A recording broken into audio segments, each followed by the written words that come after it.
Você é uma pessoa que sente tudo com muita intensidade? Eu vou falar sobre sensibilidade emocional. E hoje a gente vai falar um pouco mais reto e sério, sem muito mimimi, sem um papo tão empático e também não tão empático, de certa forma, né? Porque o que acontece? Algumas pessoas usam esse excesso de sensibilidade, certo? Para colocar a culpa em tudo que acontece, tá? E hoje eu vou explicar mais ou menos como funciona o processo do teu cérebro, por que tu sente as coisas com mais intensidade, como tu melhorar isso na tua vida. É, bom, muitas pessoas que sentem as emoções, elas se tornam intensas demais, tá?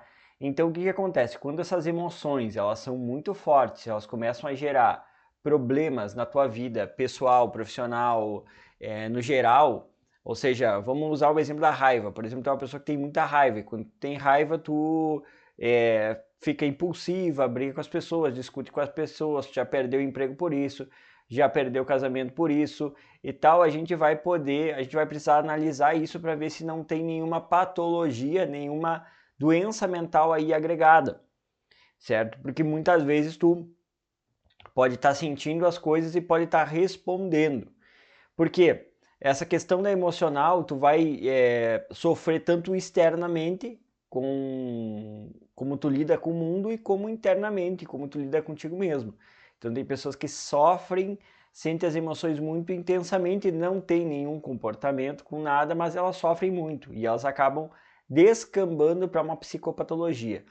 Então, sentir as coisas é importante, só que quando é demais, isso pode ser um sinal de que tu tá passando por alguma patologia, por alguma doença mental e que tu precisa de um tratamento, seja psicológico, seja medicamentoso, para te poder melhorar isso e parar de sofrer com essa intensidade, ok? Então é basicamente isso. Então existe o conceito da regulação emocional. O que é a regulação emocional? É quando eu consigo é, entender as minhas emoções, sentir elas, independente da intensidade, se é muito alta ou se é muito baixa, e eu conseguir regular, eu conseguir voltar ao normal. Ontem, por exemplo, eu vou dar um exemplo de como eu apliquei uma regulação emocional. Eu participei de algumas reuniões, tive um dia bem lotado e eu estava um pouco ansioso, estava me sentindo um pouco mais acima do que eu tô assim mentalmente e emocionalmente, estava sentindo até um taquicardia. Então, o que que eu apliquei? Eu apliquei a respiração para regulação emocional. Comecei a fazer algumas respirações, uma técnica de mindfulness, e eu fui voltando aos pouquinhos, me sentindo calmo, me sentindo tranquilo, e eu consegui dormir. Isso é regulação emocional. É quando a gente consegue pegar as nossas emoções e se regular. Por que que tu tem uma desregulação emocional? Por que que tu sofre de desregulação emocional? Vão existir alguns fatores. O primeiro deles é que tem dois sistemas bem importantes no nosso cérebro que é preciso ser dito sobre esses sistemas. Um deles é o sistema límbico e o outro é o sistema do córtex pré-frontal. Então o sistema límbico, ele tem uma parte que se chama no cérebro, que se chama amígdala, que é como se fosse um caroço. Essa amígdala, ela é responsável por o nosso estado de alerta e pelas nossas emoções. Então, o que acontece? Pessoas que sentem emoções com muita intensidade, elas têm uma ativação dessa amígdala. Então, ela é ultra ativada. Como, por exemplo, o caso de pessoas que têm ansiedade generalizada, elas parecem que sempre estão em estado de alerta para tudo que acontece. Então, elas estão com essa hiperativação. E aí existe uma outra parte que se chama o córtex pré-frontal, que é a camada frontal do nosso cérebro, que é responsável pela racionalidade e pelo nosso senso de pensar sobre as coisas, raciocinar e tudo mais.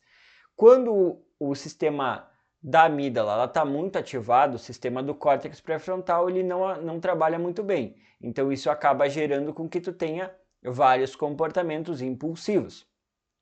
Outro exemplo também, que é quando o córtex pré-frontal está desligado, é quando, por exemplo, se faz o uso de bebidas alcoólicas ou de algumas drogas. Então esse sistema que refreia os nossos impulsos, eles acabam também, ele acaba se adormecendo, ele acaba diminuindo de intensidade e o sistema emocional acaba ficando maior. Então, por isso que as pessoas muitas vezes, que quando bebem demais ou usam alguma droga, elas têm comportamentos que são comportamentos totalmente atípicos que aquela pessoa não teria na vida dela naturalmente. Então, o que acontece? O grande trabalho todo da parte emocional e desenvolver a regulação emocional, ele vem todo de tu desenvolver essa parte do córtex pré-frontal, a parte da racionalidade. E antes que eu me esqueça, um outro fator que o primeiro fator esse é o fator da amígdala e o segundo fator é o fator também do nosso repertório emocional. O que é o repertório emocional? Como nós lidamos com as situações do nosso dia a dia. Então, o que acontece? Se tu foi uma pessoa que sempre quando acontece algum problema, alguma coisa, tu sofre, tu busca lidar de alguma forma e não consegue, ou tu fica impulsivo, ou tu vai para as drogas, ou tu tenta jogar a emoção para baixo do tapete, o que acontece? Essa sensibilidade tu não vai conseguir resolver ela. Então, por exemplo, se toda vez que alguém faz alguma coisa que tu não gosta, em vez de tu conversar com a pessoa, tu ficar brabo, tu briga com a pessoa e tu não conversa civilizadamente, a tua tendência é sempre que acontecer isso, que tu não, alguma coisa que tu não gosta, tu agir dessa forma. E tu agir com muitas vezes essa impulsividade que vai te fazer, muitas vezes, te arrepender do que tu falou. Então, basicamente é isso. Então, por faltar esse repertório emocional, isso tem a ver muito com o ambiente que tu tá e com as tuas primeiras experiências. Então, como tu aprendeu a lidar com as coisas da vida. Bom, mas nós temos uma boa notícia. Nós temos como mudar esse padrão. Nós temos como mudar esse padrão de como tu te sente em relação às coisas e também como tu lidar com essas coisas que são difíceis. Então, o primeiro passo para mim, para te aprender a regular as emoções, é tu começar a fazer um trabalho de breathwork, que é o trabalho de respiração, certo? Então, o trabalho de respiração já é comprovado que ele, se tu começa a fazer respirações profundas, por exemplo, tu ativa o teu sistema parasimpático, que ele ativa essa parte de tu te sentir calmo, tu te sentir tranquilo.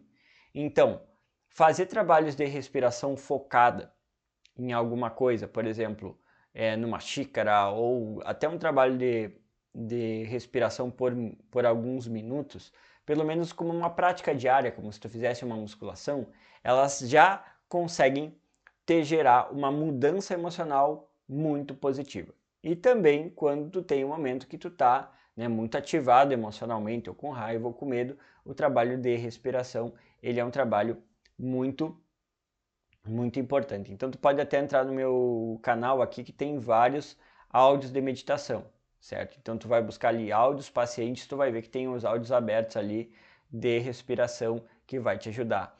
Então essa é uma das primeiras coisas, né? E nesse trabalho de respiração, fazer a respiração e se vierem pensamentos, tu buscar trabalhar a atenção plena, que é não julgar as coisas, não julgar os pensamentos, apenas sentir as coisas que tu está sentindo, respirar, e se tu tiver alguns pensamentos, tu buscar não te identificar com eles, deixar que eles passem.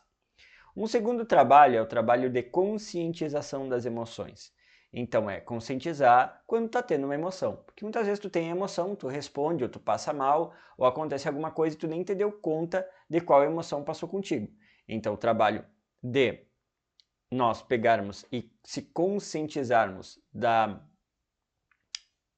das nossas emoções também é algo que vai te ajudar a tomar algumas decisões. E outra coisa que eu uso muito com meus pacientes e que eu quero passar para vocês também é fazer o trabalho de pensamentos alternativos. Então, o que é o pensamento alternativo? Por exemplo, eu senti raiva e eu tenho um pensamento tipo, nossa, sei lá, eu tô com raiva porque eu não acordei cedo. Um pensamento alternativo, um pensamento equilibrado em relação a isso. Olha, não acordei cedo porque eu dormi tarde, ou porque eu dormi mal. Pensamentos alternativos ajudam muito, muito a tu te desidentificar com as emoções. Então, só para fazer um resumo desse vídeo para que vocês entendam. Se tu sente as coisas com muita intensidade e isso te faz mal e te atrapalha e faz com que tu muitas vezes sofra muito tempo com uma coisa, é necessário que tu desenvolva a tua racionalidade, ou seja, o teu senso racional, para que tu desenvolva essa parte de controle das emoções e poder lidar com as coisas de maneira mais inteligente. Se tu gostou desse vídeo, clica aqui embaixo em gostei, te inscreve no meu canal e até a próxima.